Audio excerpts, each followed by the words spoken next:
Bienvenue à tous les dirigeants religieux, séminaristes et fidèles qui assistent à cette conférence en ligne de Nouveau Ciel, Nouvelle Terre Shincheonji, témoignages sur les paraboles et la réalité des secrets du royaume des cieux.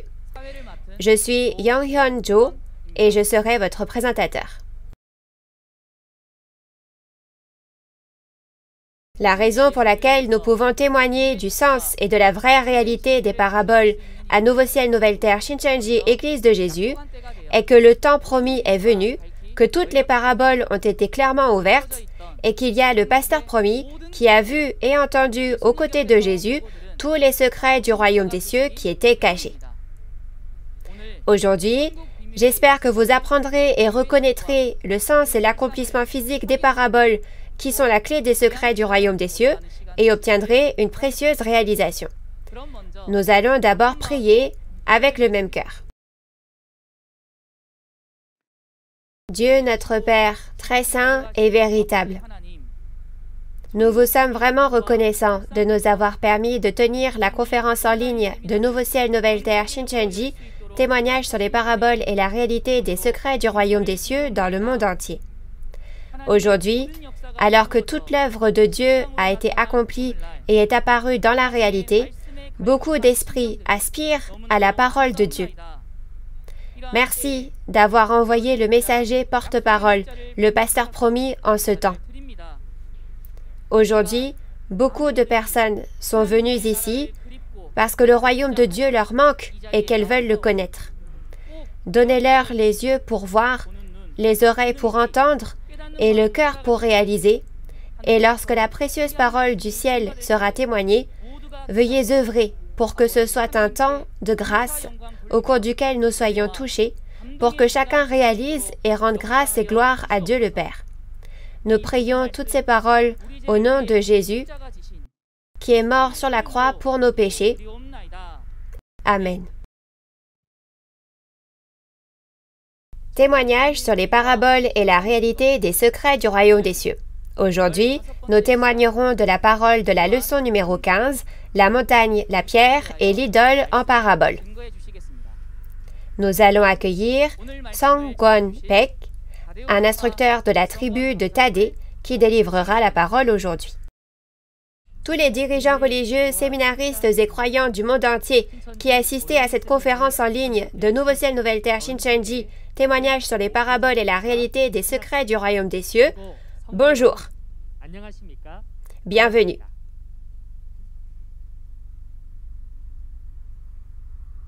Je suis Song Kwon-Baek, un instructeur du centre qui a appris du chef de la tribu de Tadé, une des 12 tribus de Nouveau Ciel, Nouvelle Terre Shincheonji. Notre chef de tribu a lui-même appris du président de Nouveau Ciel, Nouvelle Terre Shincheonji, Mani Lee. J'espère que ce temps aujourd'hui sera un moment précieux pour devenir un en Dieu en écoutant le témoignage sur les paraboles et la réalité des secrets du royaume des cieux. Les paroles dont je témoignerai aujourd'hui seront celles de la leçon numéro 15, la montagne, la pierre et l'idole en parabole. Je pense que les dirigeants religieux connaissent déjà bien ces choses. Toutefois, j'apprécierais que vous écoutiez encore une fois l'explication que je vais donner concernant ces choses aujourd'hui. La montagne, la pierre et l'idole dans la Bible sont des choses physiques et aussi des choses spirituelles qui utilisent les caractéristiques des choses physiques en parabole. La montagne physique est une véritable montagne physique comme le mont Sinaï où Moïse a vu Dieu. Et pour la pierre physique, dans Exode 24, verset 12, Dieu a écrit la loi et les commandements sur des tablettes de pierre et les a données à Moïse.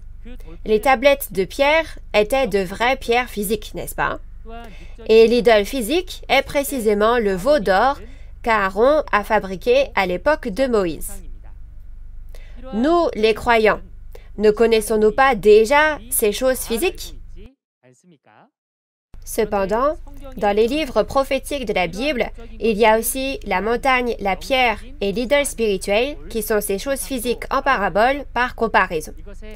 Alors, qu'est-ce que cela signifie vraiment? Vérifions d'abord la réponse à ces paraboles. La véritable signification de la montagne en parabole renvoie à l'organisation, telle qu'une église ou un temple. Alors, quelle est la pierre en parabole? La pierre représente la parole de jugement et le pasteur qui a reçu l'autorité pour juger. Et qu'est-ce que l'idole en parabole? Cela fait référence aux faux enseignants, le faux pasteur. Je vais expliquer en détail la réponse aux paraboles à travers la Bible afin d'expliquer pourquoi de telles réponses sont données. Tout d'abord, je vais vous expliquer la montagne en parabole.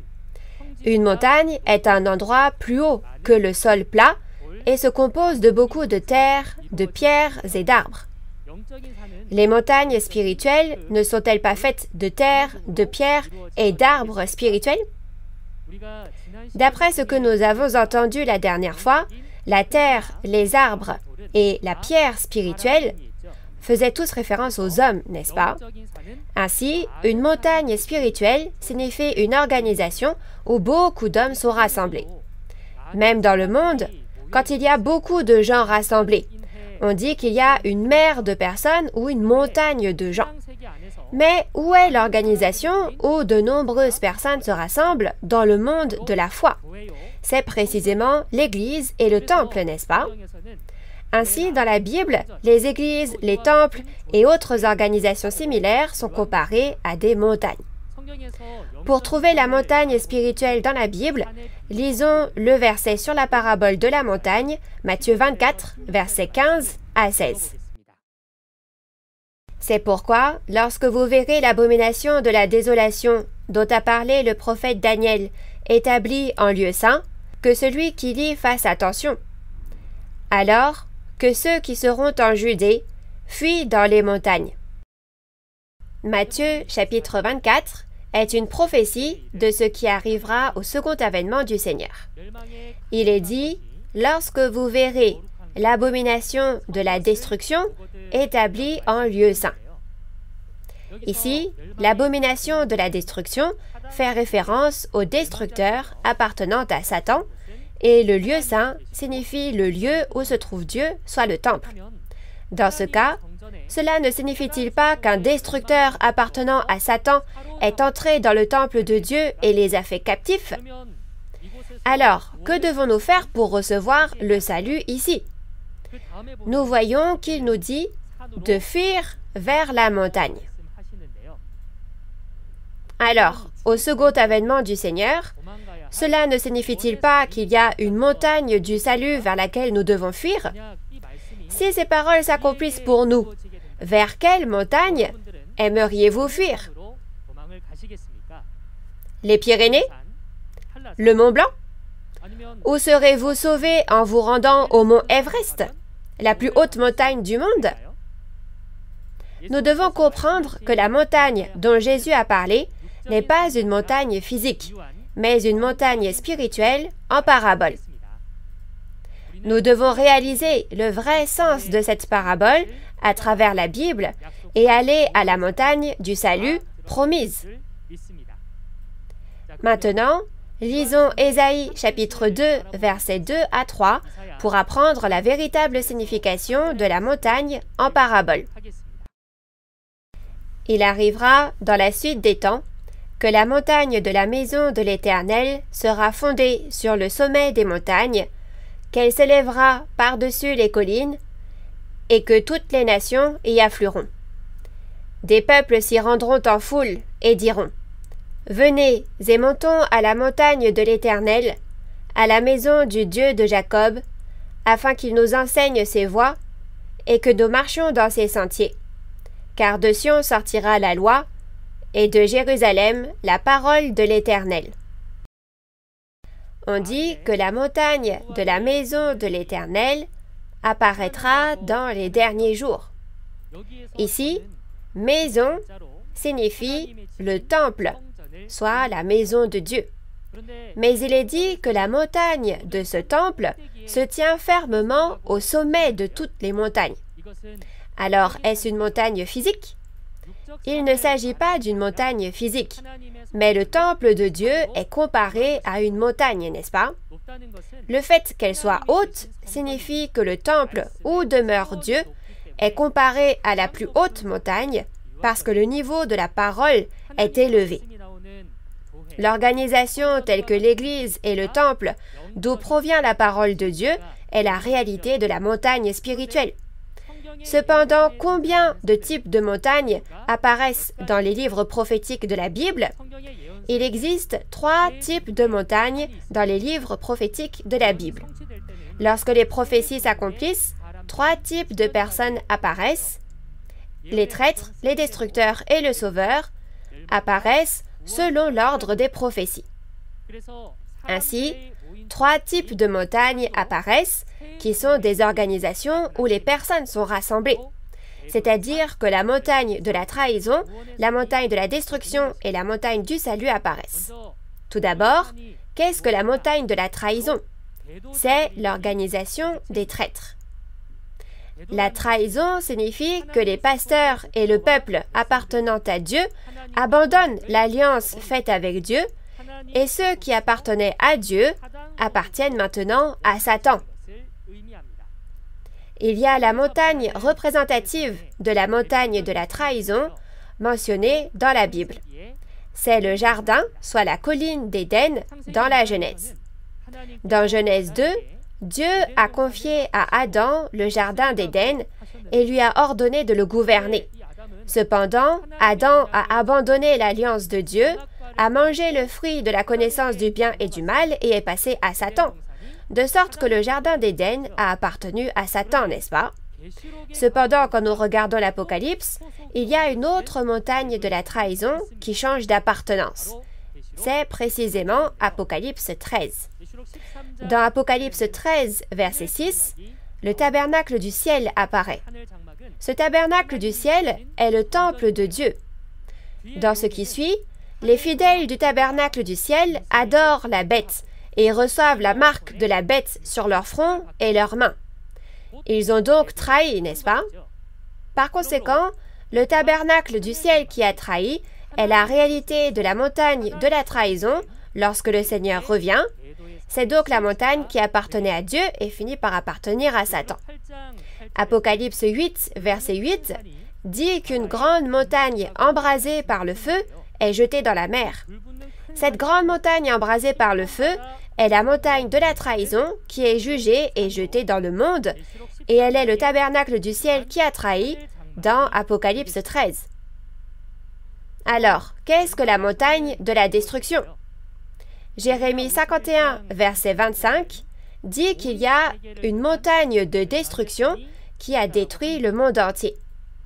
Dans Apocalypse 18, verset 2 à 3, nous voyons Babylone, qui a fait tomber toutes les nations avec le vin de la colère de son impudicité. Cette Babylone est la réalité de la montagne de la destruction qui a détruit le monde entier, n'est-ce pas? Mais cette Babylone fait-elle référence au royaume de Babylone physique des temps anciens? Non. Dans Apocalypse 17, versets 1 à 5, nous voyons une prostituée et une bête à 7 têtes et 10 cornes, et sur son front, il est écrit « Babylone ». Comme vous l'avez entendu à travers la bête en parabole la dernière fois, cette prostituée et la bête sont de faux pasteurs, l'organisation des destructeurs. Ils sont aussi comparés à des montagnes dans l'Apocalypse. Lisons la parole d'Apocalypse 17, versets 9 à 10. C'est ici l'intelligence qui a de la sagesse. Les 7 têtes sont 7 montagnes sur lesquelles la femme est assise. Ce sont aussi 7 rois. 5 sont tombés, un existe, l'autre n'est pas encore venu, et quand il sera venu, il doit rester peu de temps. Dans Apocalypse 17, versets 9 à 10, il est dit que les 7 têtes appartenant à la prostituée sont 7 montagnes et 7 rois. Comme vous l'avez entendu auparavant, la tête fait référence au pasteur, le roi spirituel. Et les 7 montagnes représentent les 7 églises gouvernées par les 7 pasteurs. Cette montagne est la montagne de la destruction représentative dans l'Apocalypse. Alors pensez-vous que leur réalité est apparue? Si leur réalité est vraiment apparue, ne faudrait-il pas savoir? Si vous écoutez davantage la parole, vous pourrez même voir la réalité qui est apparue selon la prophétie. Nous avons donc vu la montagne de la trahison et la montagne de la destruction. Alors, vers quelle montagne devons-nous aller? Nous devons aller à la montagne du salut, n'est-ce pas? Alors, je suis très curieux de savoir quelle sorte de montagne est la montagne du salut. Nous allons regarder les paroles de Jésus. Ce sont les paroles de Matthieu 24, versets 15 à 16, que nous avons lues au début comme versets sur la parabole. Essayons de comprendre ensemble le sens de ces paroles.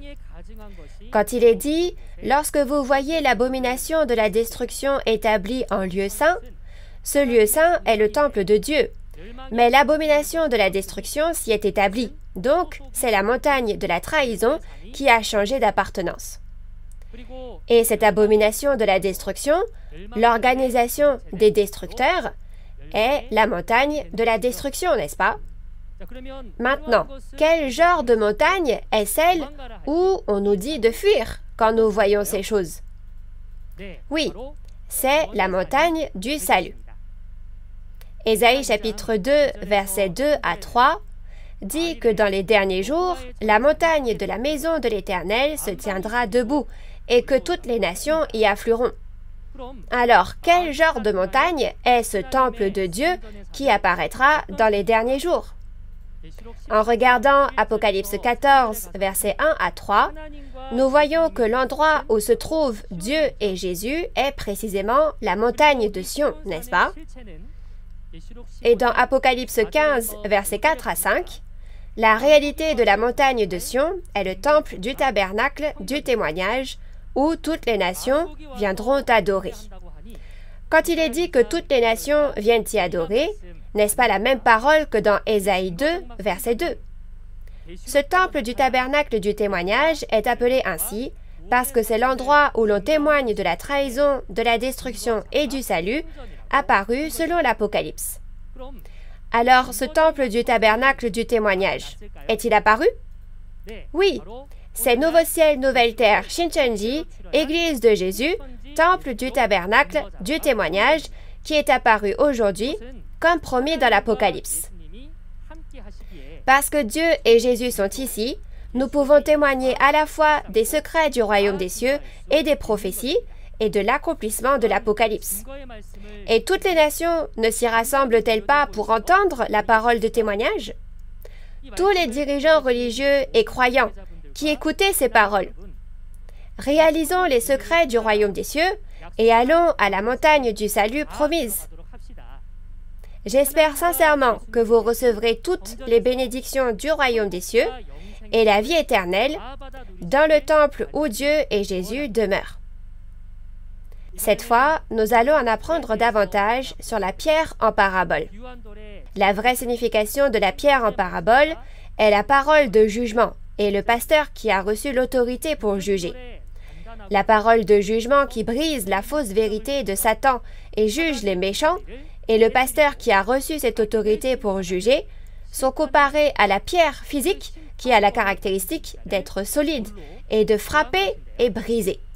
Pour une explication de la pierre spirituelle, lisons le verset sur la parabole de la pierre, Apocalypse 2, verset 17. Que celui qui a des oreilles entende ce que l'Esprit dit aux églises. À celui qui vaincra, je donnerai de la manne cachée, et je lui donnerai un caillou blanc.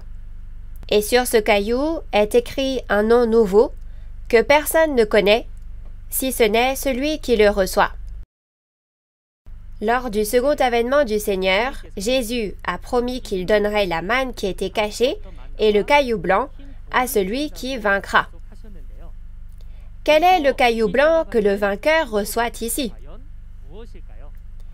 Il ne lui donnera pas littéralement un caillou blanc, n'est-ce pas? Dans la Bible, dans Daniel chapitre 2, il est prophétisé qu'une pierre se détachera, frappera une idole pour la juger et établira un royaume éternel. Est-ce que cette pierre qui détruira les idoles et établira un royaume éternel est vraiment une pierre physique? Regardons ce qu'est la réalité de la pierre spirituelle en parabole à travers la Bible. Il existe deux sortes de pierres spirituelles, la pierre de Dieu et la pierre de Satan. D'abord, regardons la pierre de Dieu dans la Bible. Lisons la parole d'Ésaïe chapitre 28, verset 16. C'est pourquoi, ainsi parle le Seigneur l'Éternel, « Voici, j'ai mis pour fondement en Sion une pierre éprouvée, une pierre angulaire de prix, solidement posée. Celui qui la prendra pour appui n'aura point hâte de fuir. » Dans Ésaïe 28, verset 16, Dieu dit « J'ai mis pour fondement en Sion une pierre éprouvée, une pierre angulaire de prix. » L'important est qu'il a dit que ceux qui croient en cette pierre ne mourront pas subitement. Alors, croire en cette pierre, n'est-ce pas la seule façon d'être sauvé? Quelle est la réalité de cette pierre à laquelle on nous dit de croire dans cette parole? Cette prophétie s'est accomplie lors du premier avènement de Jésus. Dans 1 Pierre chapitre 2, versets 4 à 6, Jésus est dit être une précieuse pierre vivante. Il est également dit que cette pierre est la pierre qui a été placée en Sion, ce qui a été prophétisé dans Ésaïe 28, verset 16. La réalité de cette pierre en Sion en laquelle on nous a dit de croire était donc Jésus. Alors, pourquoi Jésus est-il comparé à une pierre? À l'époque de Moïse, Dieu a écrit sa parole sur des tables de pierre physiques, dans Exode chapitre 24, verset 12, et a fait juger par ses paroles. Lors du premier avènement, Dieu a écrit ses paroles sur la tablette du cœur de Jésus et a fait juger par ses paroles. Par conséquent, Jésus, dans lequel la parole a été écrite, est précisément devenu la réalité de la pierre spirituelle. Dans Jean 5, verset 22, il est dit que Dieu a confié tout jugement à Jésus. Cela ne signifie-t-il pas que Jésus a l'autorité pour juger? Dans Jean chapitre 12, verset 48, il est bien décrit avec quoi Jésus juge. Lisons la parole de Jean chapitre 12, verset 48. « Celui qui me rejette et qui ne reçoit pas mes paroles a son juge. La parole que j'ai annoncée, c'est elle qui le jugera au dernier jour. » Jésus a dit, « La parole que j'ai annoncée, c'est elle qui le jugera au dernier jour. » À partir de ces paroles, nous pouvons voir que Jésus juge par la parole qu'il a reçue de Dieu. La parole de Dieu était l'autorité pour juger, n'est-ce pas? Alors, qui Jésus a-t-il jugé lors du premier avènement? Dans Matthieu chapitre 23, Jésus a jugé avec la parole les scribes et les pharisiens, qui étaient à cette époque les faux pasteurs de l'Israël physique corrompu. Il a dit « Malheur à vous, scribes et pharisiens, hypocrites », révélant ainsi leur véritable identité et leur faute, n'est-ce pas?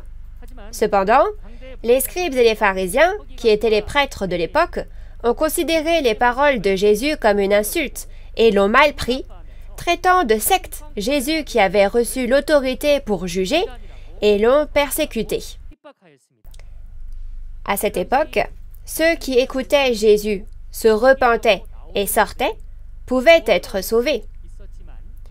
Mais ceux qui persécutaient au lieu d'écouter Jésus étaient jugés par les paroles de Jésus, devenus donc comme des pierres. Maintenant, qui recevra l'autorité pour juger au second avènement du Seigneur?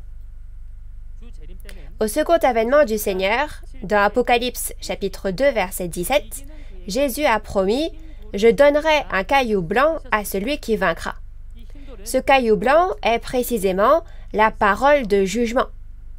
Alors, Qui est le vainqueur qui a reçu ce caillou blanc pour juger? Le vainqueur fait référence à celui qui combat et vainc les Nicolaïtes, le groupe de Satan, qui est entré dans le tabernacle dans Apocalypse chapitre 2 et 3. Dans Apocalypse 10 aussi, il est celui qui a reçu le livre ouvert de la part de l'ange et l'a mangé. Et dans Apocalypse 16, il est la coupe de la colère de Dieu, et il est le pasteur qui juge les traîtres et les destructeurs avec la parole de témoignage. Nous verrons ce contenu plus en détail plus tard. Lors de l'accomplissement de l'Apocalypse, comme le montrent ces paroles, le vainqueur qui vainc et reçoit le caillou blanc de Jésus apparaît. Le fait que Jésus a donné un caillou blanc à celui qui vaincra signifie qu'il l'a établi en tant que juge. Il ne s'agit pas ici de juger les choses terrestres, mais il reçoit l'autorité de juger concernant les choses du ciel, c'est-à-dire les choses religieuses. En d'autres termes, c'est un jugement concernant ce qui est vrai et ce qui est faux. Dirigeants religieux et croyants qui placent leur espoir dans le royaume des cieux et la vie éternelle. Aujourd'hui, selon la Bible, si le vainqueur est apparu, ne devrions-nous pas découvrir qui il est? En devenant un avec le pasteur promis qui a reçu le caillou blanc pour juger de la part de Jésus aujourd'hui, j'espère que vous aussi, vous recevrez le caillou blanc, réaliserez la vérité et deviendrez la porte des bénédictions qui conduira beaucoup au salut. Ensuite, regardons la pierre de Satan. Dans Deutéronome 32, versets 31 à 33, le rocher de l'ennemi est mentionné. L'ennemi de Dieu est Satan, le diable, et le rocher de Satan est le faux pasteur de Satan. Dans 1 Corinthiens chapitre 10, verset 4, il est dit que Christ est un rocher, le rocher de Dieu. La réalité du rocher de l'ennemi dans la référence est celui qui a reçu les paroles de Satan, c'est le faux pasteur.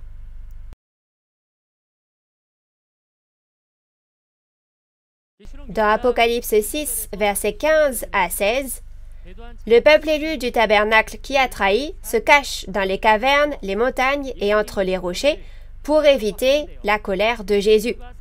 Les cavernes, les montagnes font référence à l'organisation de Satan, les dénominations païennes, et les rochers font référence aux pasteurs païens. De cette façon, nous pouvons voir que le pasteur qui a reçu l'autorité et les paroles de Satan est comparé à la pierre de Satan. Nous devons faire la distinction entre ces deux pierres d'appartenance distinctes et trouver le vrai pasteur, la pierre de Dieu. Cette fois, regardons l'idole en parabole. Que pensiez-vous des idoles dans le passé? Pensiez-vous que les statues de Bouddha, de Tangun ou les ancêtres décédés étaient des idoles? Mais la Bible fait-elle référence à cela en parlant des idoles? Les idoles spirituelles mentionnées dans la Bible peuvent être un peu différentes des idoles auxquelles nous pensons.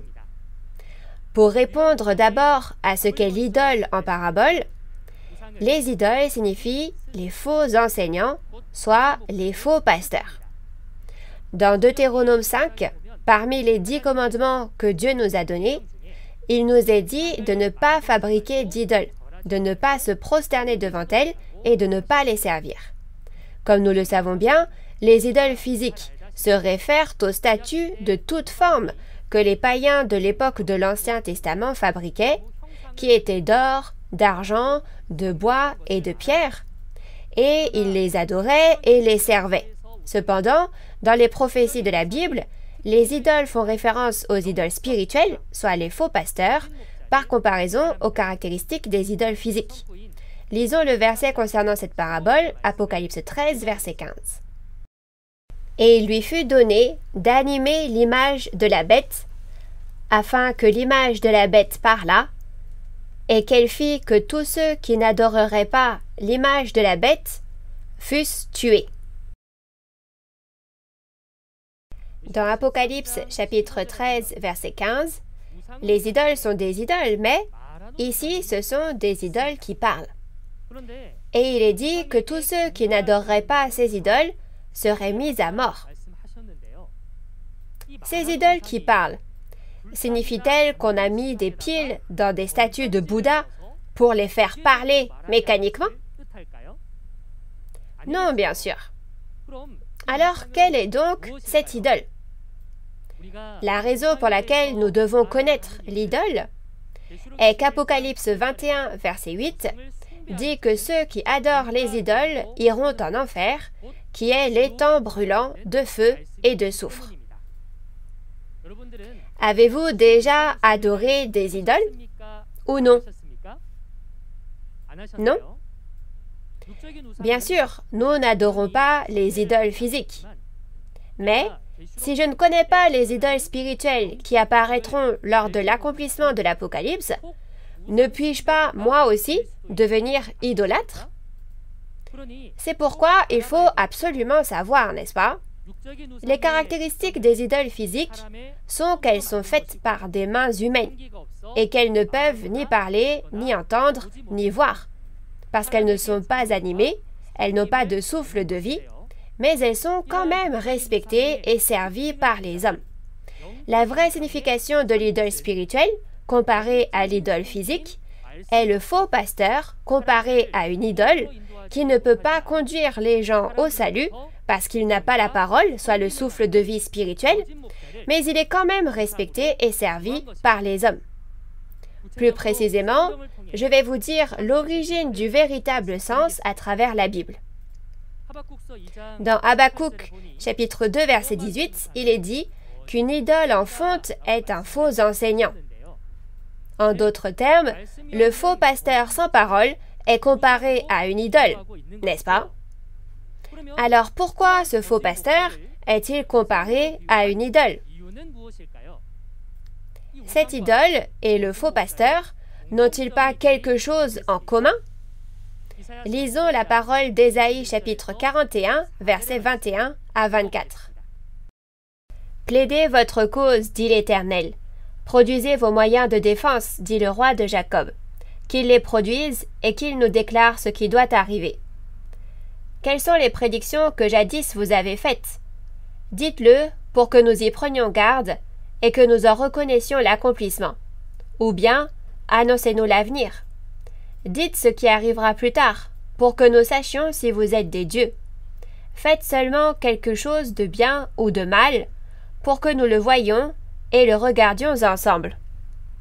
Voici, vous n'êtes rien, et votre œuvre est le néant. C'est une abomination que de se complaire en vous. Dans Ésaïe chapitre 41, verset 21, et ci-dessous, Dieu dit aux idoles de plaider leur cause. On plaide sa cause lorsqu'on a subi une injustice. S'il est injuste de vous appeler des idoles, alors prouvez que vous n'êtes pas des idoles. C'est ce que dit Dieu, n'est-ce pas? Les idoles ne peuvent pas dire ce qui arrivera plus tard, et elles ne peuvent pas apporter de bénédiction ni de malédiction. Cependant, les hommes pensaient que les idoles feraient quelque chose pour eux, et ils les ont respectées et les ont servies. Mais les idoles ne sont rien, elles sont le néant, Dieu dit, n'est-ce pas? Alors, un faux pasteur sans parole est comme une idole, n'est-ce pas? Il ne peut pas témoigner des événements futurs, c'est-à-dire des prophéties, et il ne peut pas non plus apporter de bénédiction ou de malédiction, parce que Dieu n'est pas avec lui. Les hommes pensent que s'ils servent diligemment ce pasteur, ils recevront les bénédictions et iront au royaume des cieux. Mais en réalité, ce pasteur ne peut pas conduire les fidèles au salut. N'est-il donc pas une entité comme une vaine idole? Sans connaître ni les secrets du royaume des cieux, ni les paraboles, ni pouvoir témoigner des prophéties ou de l'accomplissement physique qui apparaît selon la prophétie, ils sont la réalité de l'idole en parabole, ce sont les faux pasteurs qui parlent selon leurs propres pensées. Maintenant que nous connaissons la réalité de la pierre et de l'idole en parabole, nous pouvons comprendre la réalité des paroles de Daniel 2. Lisons la parole de Daniel 2, versets 31 à 35. Ô roi, tu regardais et tu voyais une grande statue. Cette statue était immense et d'une splendeur extraordinaire. Elle était debout devant toi et son aspect était terrible. La tête de cette statue était d'or pur, sa poitrine et ses bras étaient d'argent, son ventre et ses cuisses étaient d'airain, ses jambes de fer, ses pieds en partie de fer et en partie d'argile. Tu regardais, lorsqu'une pierre se détacha sans le secours d'aucune main, frappa les pieds de fer et d'argile de la statue et les mit en pièces. Alors le fer, l'argile, l'airain, l'argent et l'or furent brisés ensemble et devinrent comme la balle qui s'échappe du nerf en été. Le vent les emporta, et nulle trace n'en fut retrouvée. Mais la pierre qui avait frappé la statue devint une grande montagne et remplit toute la terre. Selon la prophétie de Daniel chapitre 2, la pierre détachée frappera l'idole et la brisera, et la pierre qui a frappé l'idole formera une grande montagne et remplira toute la terre. Qu'est-ce que cela veut dire? D'abord, la réalité de la pierre détachée était Jésus, le pasteur qui a reçu l'autorité pour juger de la part de Dieu lors du premier avènement. Alors, qui était la réalité de l'idole au premier avènement, jugée par Jésus, qui était la réalité de la pierre détachée? Dans Matthieu chapitre 21, versets 42 à 44, lorsque Jésus a cité le psaume 118, verset 22, il a dit aux principaux sacrificateurs et aux pharisiens de l'époque que la pierre que les bâtisseurs ont rejetée est devenue la pierre angulaire et que celui qui tombera sur cette pierre s'y brisera. Et quand cette pierre tombera sur eux, elle les réduira en poussière et les dispersera. Tout d'abord, la réalité de la pierre angulaire dans ce verset était Jésus, le pasteur qui a reçu l'autorité pour juger au premier avènement.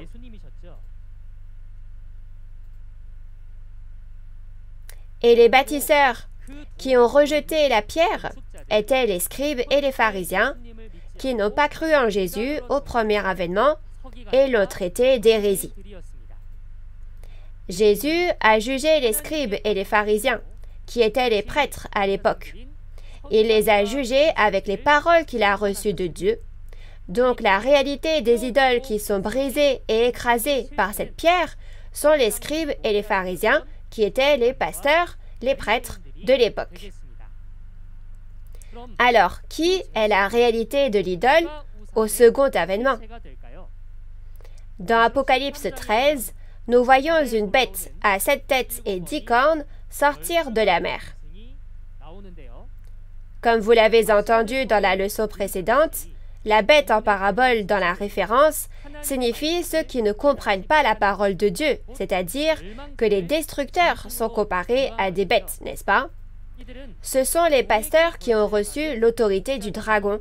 Ce sont donc les réalités des idoles qui sont les faux pasteurs de Satan. De plus, dans Apocalypse 13, verset 11 et ci-dessous, il y a une bête qui monte de la terre. Et au verset 15, il y a aussi des idoles qui parlent lorsqu'elles reçoivent le souffle de vie de la part de la bête de la terre. C'est l'idole de la parole que nous avons lue dans le verset sur la parabole un peu plus tôt. Maintenant, nous pouvons savoir quelle est la réalité de cette idole, n'est-ce pas? La réalité de l'idole qui parle dans Apocalypse 13 n'est pas comme un Bouddha qui parle, mais c'est un faux pasteur établi dans le tabernacle du peuple élu. Alors, qui est la réalité de la pierre détachée au second avènement du Seigneur qui les jugera? C'est le vainqueur qui a reçu le caillou blanc dans Apocalypse chapitre 2, verset 17. Alors, qu'est-ce que le royaume éternel de Dieu, semblable à une montagne, que la pierre détachée établit après avoir jugé les idoles? Au premier avènement, Jésus a jugé et mis fin à l'organisation des faux pasteurs comme des idoles et a créé le royaume de Dieu, l'Israël spirituel. Mais, et vous l'apprendrez quand vous ferez Israël en parabole plus tard, l'Israël spirituel prend fin au second avènement du Seigneur. Alors quand le royaume éternel mentionné dans Daniel 2 apparaît-il? Il apparaît au second avènement du Seigneur. Lors du second avènement du Seigneur, le vainqueur qui a reçu le caillou blanc pour juger de la part de Jésus jugera et mettra fin à l'organisation des idoles de Babylone, et les 12 tribus du nouvel Israël spirituel seront créées. C'est le royaume de Dieu. Il est dit que Dieu qui est parti, Jésus et le royaume des cieux sont avec ces 12 tribus du nouvel Israël spirituel. Donc, c'est précisément le royaume éternel de Dieu qui sera établi après avoir jugé les idoles. Apocalypse 15 parle de ce royaume comme du temple du tabernacle du témoignage où toutes les nations viendront adorer. Nombreux dirigeants religieux et croyants qui écoutaient cette parole. Si le royaume éternel qui a été créé après avoir jugé Babylone aujourd'hui apparaît sur cette terre selon la Bible, n'aimeriez-vous pas le voir? Si vous écoutez cette parole jusqu'au bout, je crois que la parole deviendra le chemin et vous conduira à ce royaume éternel. Nous avons appris l'idole en parabole jusqu'à présent. Est-ce clair pour vous? Si l'idole en parabole est un faux pasteur, qui servira le faux pasteur? Oui, c'est ce que signifie être idolâtre, n'est-ce pas? Alors, quelle est la signification spirituelle du fait de manger les viandes, c'est-à-dire la nourriture sacrifiée aux idoles? Cela signifie manger la fausse doctrine du faux pasteur. Dans Apocalypse chapitre 2, versets 14 à 15, Jésus réprimande le peuple élu dans le tabernacle pour avoir mangé les viandes sacrifiées aux idoles. Réprimandait-il les gens du tabernacle pour avoir partagé la nourriture pour le sacrifice? Ce n'est pas ça, bien sûr. Il les a réprimandés pour avoir mangé la fausse vérité, soit les fausses doctrines, des faux pasteurs. Ceux qui peuvent témoigner de la réalité de toutes ces choses sont ceux qui ont combattu et vaincu la bête sur les lieux des événements d'Apocalypse 13. Je vais résumer la parole d'aujourd'hui. La montagne en parabole fait référence à une organisation telle que l'Église ou le Temple. La pierre en parabole fait référence à la parole de jugement et au pasteur qui a reçu l'autorité pour juger. L'idole en parabole signifie le faux enseignant ou le faux pasteur, et l'idolâtre spirituel est celui qui sert le faux pasteur. La réalité de la nourriture sacrifiée aux idoles, les idoles spirituelles, est la fausse doctrine du faux pasteur, c'est-à-dire la connaissance, la doctrine et l'instruction de Satan. Lors du premier avènement, Jésus a jugé et a mis fin à l'organisation des faux pasteurs comme des idoles avec les paroles qu'il a reçues de Dieu et a établi le royaume de Dieu. Lors du second avènement du Seigneur, celui qui vaincra le groupe de Satan recevra le caillou blanc pour juger de la part de Jésus, jugera l'organisation de Babylone et créera le royaume éternel de Dieu.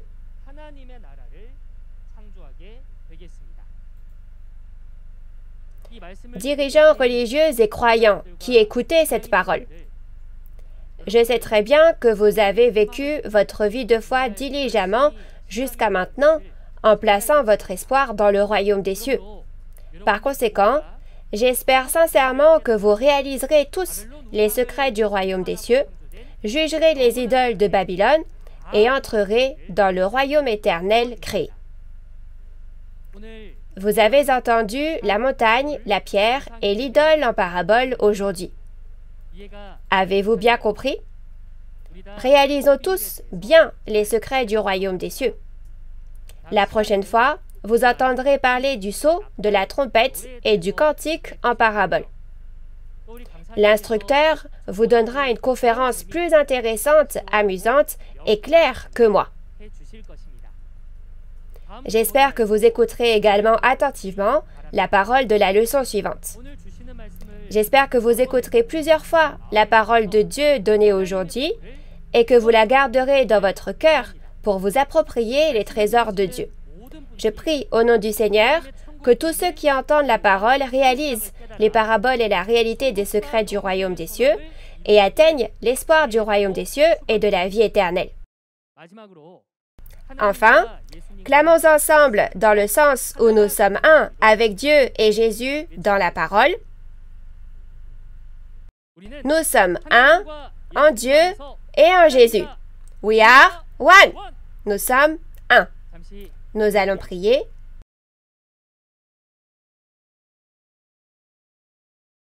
Dieu notre Père, très saint, envers qui nous sommes reconnaissants. Aujourd'hui, avec la grâce et l'amour de Dieu, nous avons pu bien écouter et réaliser le témoignage sur les paraboles et la réalité des secrets du royaume des cieux. Merci beaucoup. S'il vous plaît, accordez-nous la grâce afin que toute la famille de Dieu qui entend ces paroles puisse recevoir et profiter des bénédictions du royaume des cieux et de la vie éternelle. Pour ceux qui n'ont pas encore entendu la parole, s'il vous plaît, aidez-les à entendre cette parole révélée le plus tôt possible.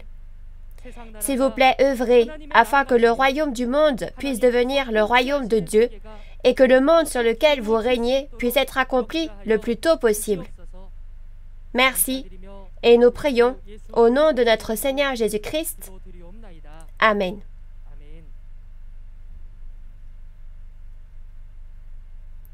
Merci d'avoir écouté attentivement jusqu'au bout. Est-on scellé du sceau de Dieu et devient-on la possession de Dieu? Ou reçoit-on la marque de Satan et devient-on la possession de Satan? Il est prophétisé qu'au temps du retour du Seigneur, la trompette sonnera et les élus seront rassemblés. Au temps de l'accomplissement de l'Apocalypse, dans Apocalypse 15, il est dit que l'on chante le cantique de Moïse et le cantique de l'agneau. Alors il faut savoir ce qu'est ce cantique, n'est-ce pas? Comme vous pouvez le voir dans la vidéo, la prochaine fois, une conférence aura lieu sur le thème du sceau, de la trompette et du cantique en parabole. L'heure sera la même qu'aujourd'hui, à 10 h. Alors j'espère que vous pourrez y assister et que vous et moi, nous pourrons tous entrer au royaume des cieux, tant espéré. Les conférences en ligne de Nouveau Ciel, Nouvelle Terre, Shincheonji, témoignages sur les paraboles et la réalité des secrets du royaume des cieux, sont diffusées simultanément en 24 langues via la chaîne YouTube officielle de Nouveau Ciel, Nouvelle Terre, Shincheonji, Église de Jésus. En plus de la parole que vous avez entendue aujourd'hui, si vous avez d'autres questions ou demandes de renseignements sur Nouveau Ciel, Nouvelle Terre, Shincheonji, Église de Jésus et sa doctrine, veuillez nous contacter au numéro représentant indiqué à l'écran. Nous vous guiderons en détail et avec amabilité. Maintenant, nous allons clôturer cette conférence en ligne de Nouveau Ciel, Nouvelle Terre, Shincheonji avec la prière que le Seigneur nous a enseignée. Nous allons prier. Notre Père, qui es aux cieux, que ton nom soit sanctifié, que ton règne vienne, que ta volonté soit faite sur la terre comme au ciel. Donne-nous aujourd'hui notre pain de ce jour. Pardonne-nous nos offenses, comme nous pardonnons aussi à ceux qui nous ont offensés. Et ne nous laisse pas entrer en tentation, mais délivre-nous du mal. Car c'est à toi qu'appartiennent le règne, la puissance et la gloire, au siècle des siècles. Amen. Merci d'avoir été avec nous.